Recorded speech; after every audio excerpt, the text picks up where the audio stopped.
¿Cuál debe ser la participación de la Iglesia y de los ministros de culto en las elecciones y en los temas de carácter político?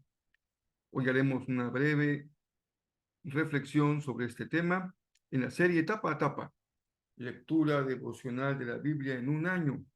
Yo soy el pastor Rafael Pola y esta es la meditación del miércoles 29 de mayo. Qué gusto compartir juntos la lectura y meditación de las Sagradas Escrituras.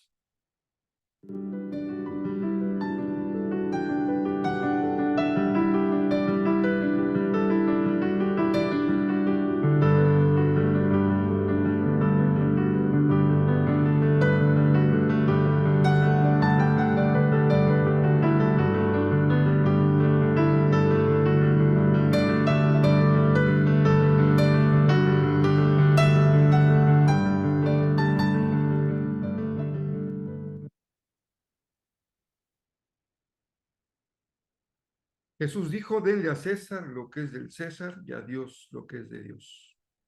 Esta afirmación de Jesús ha dado pie a que un buen grupo de iglesias, históricamente conocidas como iglesias libres, tengan un principio que rige su comportamiento frente al poder político.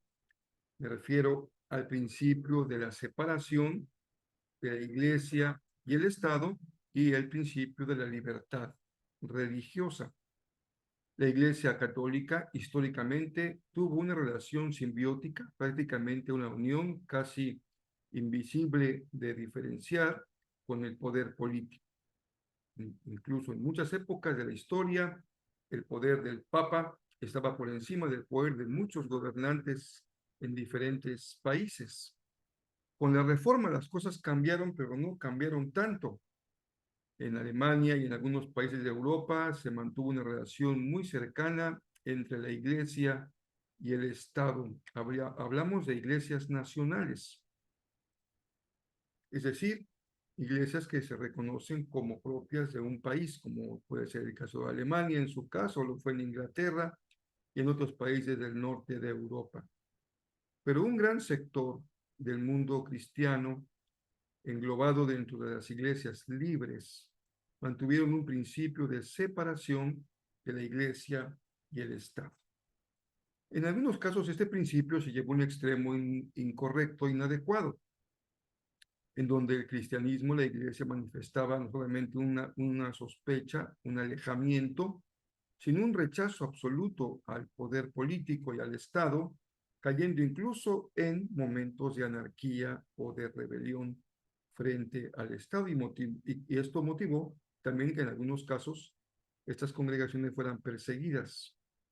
Pero con el tiempo, los bautistas hemos mantenido este principio que reconoce que hay un ámbito propio del Estado, un ámbito propio de la Iglesia, y aunque no hay una relación formal, sí hay una conversación, hay un respeto mutuo y hay un reconocimiento de lo que es la tarea de cada uno de ellos, incluyendo lo que corresponde a los cristianos de orar por los gobernantes y ponernos bajo su autoridad, reconociendo que de acuerdo a lo que Pablo escribió a Romanos, es una autoridad que el Señor ha sancionado y ha visto como buena, la autoridad del Estado. Cumpliendo sin duda, con la función que el Señor le dio, no como una sumisión absoluta. También sabemos que ha habido épocas en la historia cuando el Estado se convierte en un poder absoluto y pasa por encima de las libertades individuales o de la libertad religiosa. Estamos en México en momentos de definiciones, de tomar decisiones y de salir a votar el próximo domingo 2 de junio. Y he sido testigo de muchas actitudes y de videos, pronunciamientos en las redes sociales respecto a las próximas elecciones. ¿Cuál debe ser la actitud y el comportamiento de la iglesia como iglesia? No hablo de los cristianos en lo individual, de la iglesia como iglesia, no participar de ninguna forma en la inducción del voto hacia ningún partido político. La iglesia tiene incluso, y los ministros de culto incluidos, una prohibición legal para expresarse respecto a algún partido o algún candidato que esté demandando el respaldo y el voto popular. Pero la iglesia sí está siempre observando, intercediendo, anunciando el mensaje del reino, señalando cuando la actitud del poder puede lastimar la libertad individual, los derechos de las personas con menos posibilidades o con capacidades. En fin, tener esa tarea que algunos han llamado de cierta forma profética, pero profética frente a todo Estado, no solamente frente al Estado que nos gusta o nos disgusta, porque algunos se asumen muy proféticos frente a la derecha, pero poco proféticos frente a la izquierda, o frente al centro, o como cualquiera que se llame o se autoidentifique algún grupo. Mantengamos siempre claro que tenemos una responsabilidad individual, personal, como ciudadanos, de salir a votar el próximo domingo. Que no debemos nunca mezclar la fe personal y el evangelio del reino con un partido, con un candidato o con una corriente, con una ideología. Ya la historia nos ha mostrado una y otra vez grandes fracasos, enormes fracasos de gobiernos que se han auto considerado gobiernos cristianos y que han sido ejemplo de cosas terribles. Aprendamos de la historia y no permitamos que la ingenuidad, el buen corazón de uno o el cariño que alguien siente por alguien pueda nublar nuestra visión, nuestra perspectiva. Y siempre tenemos que ser críticos del poder a la luz de la palabra de Dios. Pero nunca nos quedamos en un aspecto crítico. Siempre somos propositivos. Por ello, tomamos decisiones, valoramos las propuestas y es una tarea que debemos darnos cada uno. No votamos nada más guiados por nuestros sentimientos, por nuestras afinidades, por nuestros gustos o por nuestros cariños. En este aspecto, hermano, hermana querida, lo que menos debe hablar es el corazón y lo que más debe hablar es la razón. Y la razón guiada por la palabra del Señor. En la Biblia hay mucha enseñanza respecto a los gobernantes. También es verdad que debemos ser cautelosos porque en los más de los casos, el tiempo de la Escritura, teníamos gobiernos monárquicos o imperiales, en donde el poder se concentraba de forma absoluta en el gobernante, ya sea un rey, un monarca. No vivimos en épocas de monarquías. El poder está repartido en diferentes sectores de la población. En el caso nuestro hay un poder ejecutivo, un legislativo, un judicial y hay órganos autónomos a los que se les da también cierta separación de las instituciones del gobierno o del Estado como tales. Así que, haciendo esta diferencia, si encontramos en la Biblia algunos principios que deben normar el comportamiento de quienes ejercen el poder a la luz de la palabra de nuestro Dios. Por eso yo no favorezco de ninguna manera los diferentes videos que andan circulando respecto a grupos religiosos que bendicen a uno o bendicen a otra. He visto algunos videos de sacerdotes católicos bendiciendo a una candidata y he visto videos de pastores evangélicos bendiciendo a otra y me recuerda lo que también vivimos en elecciones pasadas. No desconozco el privilegio que tenemos y la responsabilidad de orar por nuestros gobernantes, pero no es lo mismo orar por un gobernante que decir ese es el gobernante que ya Dios decidió que es para tu país. porque eso es justamente lo que hemos rechazado tantas veces de predicadores que dicen Dios me dijo, y Dios me dijo, y Dios me dijo, pero lo triste es que Dios no nos dice lo mismo a todos. Entonces tenemos que basarnos en lo que dice la palabra de Dios, y en la palabra de Dios no hay ninguna profecía, ninguna, que diga que el próximo gobernante será uno o será otro, y el que diga que porque la Biblia dice algo, está apuntando hacia algún candidato, pues está simplemente mintiendo. Analicemos las propuestas, escuchemos con atención, pensemos en lo que es mejor para nuestro país, para nuestros jóvenes, para nuestras futuras generaciones, para la libertad que tenemos como país, para la mejoría económica de las personas que están en condiciones desfavorables, para que haya trabajo, libertad, justicia, seguridad y concordia, concordia en nuestro país. Sobre todo, que podamos vernos unos a los otros con el respeto, con la solidaridad y el cariño que debemos tenernos como ciudadanos del mismo país. Hasta aquí cierro mi comentario. Preguntas, dudas, por favor, con toda libertad. Me encantaría que podamos dar tiempo a dialogar sobre este tema si hay interés en algunos de ustedes.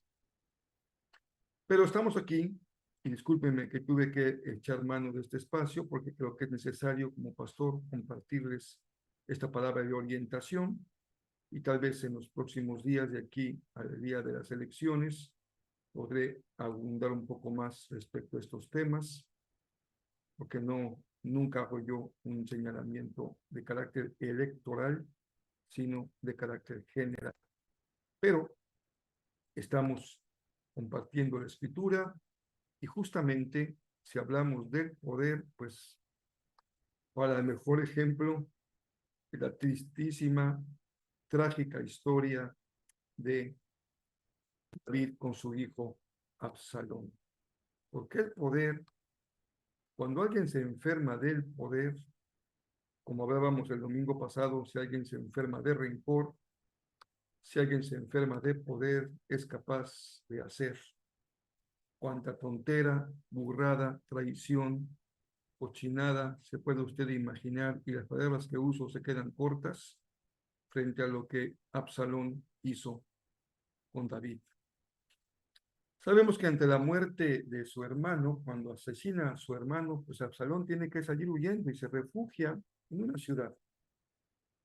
Y ahí permanece hasta que busca la forma en que el capitán del ejército de David intercede por él para que el rey permita que Absalón regrese. Lo logra, David permite que Absalón regrese, pero lo deja confinado en su casa, nunca lo recibe. Y recuerden que aquí hay mucho más que una relación familiar.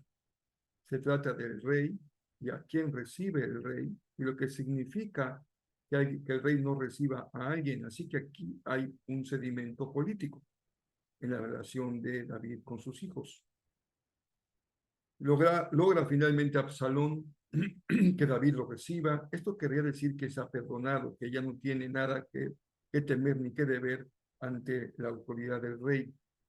Pero Absalón no era una buena persona, no tenía un corazón limpio ni puro.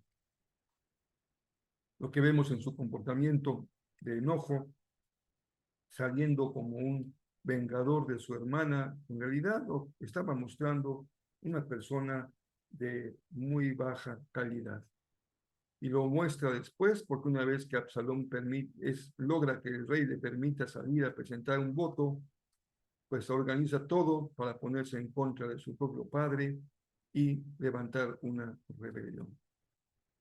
El poder enferma, y el poder absoluto enferma de forma absoluta.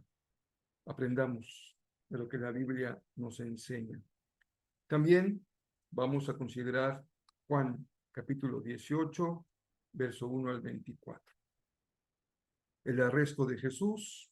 Esta historia está tan en el centro de nuestra fe y nuestro corazón que la conocemos muy bien. Sin embargo, como hacemos en cada primer domingo del mes en que celebramos la Cena del Señor, nunca debemos de dejar de repetir esta historia tan importante, tan central respecto a nuestra fe en Cristo Jesús. Lo arrestan ahí en el huerto donde él salió a orar y lo llevan ante el sacerdote Anás. Primero él lo interroga y los discípulos lo van siguiendo, por lo menos sabemos de Pedro y Juan en el relato de Juan, y también la historia triste de la negativa de Pedro para reconocerse a sí mismo como un discípulo. Y después de que Anás lo interroga, Jesús es conducido ante el sumo sacerdote Caifás para seguir siendo interrogado. La misma escritura nos lleva al mismo tema. Aquí estamos frente al poder religioso combinado con el poder político. Porque si bien Jerusalén y Judea, Israel, se encuentra bajo el poder del Imperio Romano, el imperio era un imperio, vamos a decirlo de esta manera, un imperio que era suave con sus colonias. Ya Roma era un imperio que daba cierta libertad, respetaba cierta autonomía de sus colonias y dejaba, en el caso de Israel, que el Sanedrín tomase algunas decisiones respecto a las formas de vida del pueblo, pero también estaba limitado. Pero había una connivencia entre el poder religioso y el poder político. Así que el procurador romano se llevaba muy bien con el sumo sacerdote porque tenían un negocio juntos, con muchos negocios juntos que tienen que ver con el templo. Y también, hermanos queridos, prendamos nuestras antenitas siempre porque el poder religioso también se echa a perder. Y hemos sido testigos por muchos eventos en la historia de cómo el poder político se echa a perder cuando se combina con el poder religioso. Y esto no es excepción del catolicismo romano. Hay muchos ejemplos lamentables y muy tristes de gobiernos de otro tipo que también lamentablemente se corrompen por el poder político combinado con el poder religioso y el poder económico. Y si hablamos del grado sumo de fusión entre poder político y poder religioso, pues el Islam es el ejemplo mayor, cuando los propios ayatolas o los imanes tienen un gran poder sobre sus países y su religión es la que predomina en las naciones. No queremos eso para nosotros, no queremos que el poder religioso se haga uno con el poder político, porque Jesús dijo, a cada quien le compete su ámbito. También Dios, sí, por supuesto, es soberano y Señor de todo, pero Él le ha dado autonomía versus su iglesia al Estado. Y así es como debemos nosotros vivirlo y comprenderlo. Así que cada vez que escuches estos videos o mensajes o redes en donde están combinando una cosa y la otra, hay que tener bien claro lo que Jesús nos enseñó. Vamos también al Salmo 119, 97 al 112, precioso salmo de la palabra. Este verso muchos lo conocen de memoria. En la versión de la Nueva Traducción Viviente dice, tu palabra es una lámpara que guía mis pies. Por eso hay que leer la Biblia y hay que comprender la Biblia, hay que entender la Biblia, hay que tener la capacidad de síntesis para poder elaborar principios claros que rigen nuestro comportamiento, porque eso es justamente mis pies, la forma en que nos comportamos en la vida. Ella es una lámpara que guía nuestros pies. Y también el salmista da una expresión de súplica al Señor. Él se considera una persona que ha sufrido mucho y le pide al Señor que restaure su vida. Hemos tenido una temática un poco diferente hoy, pero no quiero pasar por alto este verso, porque mucha gente anda por el mundo y por la vida con mucho sufrimiento. Oremos a Dios, ese es uno de los objetivos que tenemos en Jezreel, que seamos un instrumento para que sus vidas puedan ser restauradas. A Dios se mueve con absoluta libertad y con todo su corazón en medio de personas rotas, lastimadas, heridas, porque tiene el propósito de restaurar esas vidas. Y la iglesia es los pies, las manos, la boca de el Señor aquí en la tierra. Así que nuestra tarea es también una tarea de restauración, de restauración.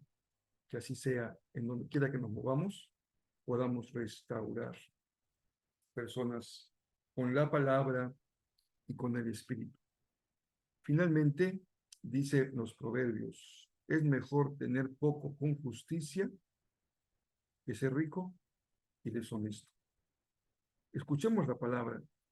Dios bendice y prospera a su pueblo, pero nunca, nunca por medios deshonestos. Él siempre bendice, enriquece, multiplica a su pueblo cuando actúa con justicia. Y a veces, creer, luchar y vivir por la justicia, pues trae consecuencias negativas. Pero lo mejor es que tú puedes dormir tranquilo, poniendo tu cabeza en la almohada, confiando en que el Señor está agradable, te agradas por tu comportamiento. Los jóvenes se reúnen este sábado, 1 de junio, a las 5 de la tarde. Si tienes algún invitado que puedas llevar, yo creo que será muy bueno que puedas invitar a alguien y acompañarte a esta reunión de jóvenes el próximo sábado. Y el domingo es el 2 de junio, día de votaciones. Algunos hermanos nuestros tendrán que cumplir con tareas cívicas en mesas y lo hacemos con mucho gusto porque es nuestra responsabilidad como ciudadanos. Pero también estaremos, como cada domingo, compartiendo la palabra. Ahora seguimos con jueces y nos toca también un juez que traerá mucha enseñanza, Jefté. Jefté. Hay personas cuyo nacimiento parece ser una marca de lo que será su vida y a veces pensamos que traemos una cruz, nacimos con una cruz y esa va a ser nuestra parroquia. Pero veamos qué pasa con Jefté este próximo domingo. Igual te invito a que si tú puedes acompañarte con alguien, hazlo, una amiga, un amigo, un vecino, un familiar. Si puedes pasar por él, pues qué mejor, le indicas el camino y nos permites también recibirlo en nuestras diferentes iglesias locales con cariño y con un espíritu de fraternidad. Espero que este día nos veamos a un ratito más en la nochecita, hora de Cancún, 8 de la noche, hora del centro de México, las 7 de la noche. Tenemos nuestra reunión de oración y sin duda este miércoles oraremos especialmente por el evento de la jornada cívica del 2 de junio, pero incluiremos nuestros motivos de oración que tenemos cada miércoles y compartiremos un mensaje respecto al temor. Recuerda que estamos los miércoles con una frase, sin temor, sin temor. ¿Y qué les parece si en esta ocasión podemos hablar acerca del vivir sin temor en otro aspecto que va a ser una enorme diferencia en tu vida? Así que los espero esta noche. Por lo pronto, un abrazo y espero que hayan salido a caminar o a correr o métase a la alberca o súbese a la bicicleta o por lo menos ahí en su habitación, en su recámara o en su sala y comedor, ocupe sus sillas para hacer inflexiones, para mover sus piernas, sus brazos y poder cuidar el templo que es su cuerpo, que el Señor le prestó y que le va a devolver. Espero que lo haga en la mejor condición posible.